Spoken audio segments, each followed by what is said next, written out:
High small marketers, আমরা ইদানিং দেখবেন যে মানে মানে ফ্রিল্যান্সিংয়ে সফল হতে হলে এমন একটা নিশ নিয়ে বা কাজ করতে হবে, বা ওই বিষয়টাতে স্কিল ডেভেলপ করতে হবে যেটা নিয়ে খুব কম মানুষ কাজ করে, যাতে রাতারাতি অনেক টাকা আর্নিং করা যায় এবং আপনিই কাজ পাবেন, এই টাইপের একটা মেন্টালিটি থাকে আর কি।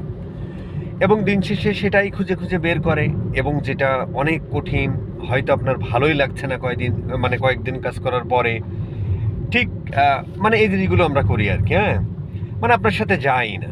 তখন কি হয়, তো যখন আর যায় না, কিন্তু এই নিশে কেউ করে না, আমি করছি, এটা করলে আপনি অনেক কিছু করে ফেলতে পারবেন, কিন্তু কিছুদিন করার পরে সেটা তার সাথে যায় না, ভালোও লাগে না, আর ভালো না লাগলে সে কাজ করা যায় না। এরকম একটা মেন্টালিটি ইদানিং তৈরি হচ্ছে। আচ্ছা ভাই, আপনি রকেট সায়েন্স পড়ে রকেট বানাতে গিয়ে ফকির হওয়া থেকে জুতা বানিয়ে বাটা হন না, অসুবিধা কোথায়? সো যেটা ভালো লাগে ঠিক সেটাই করুন।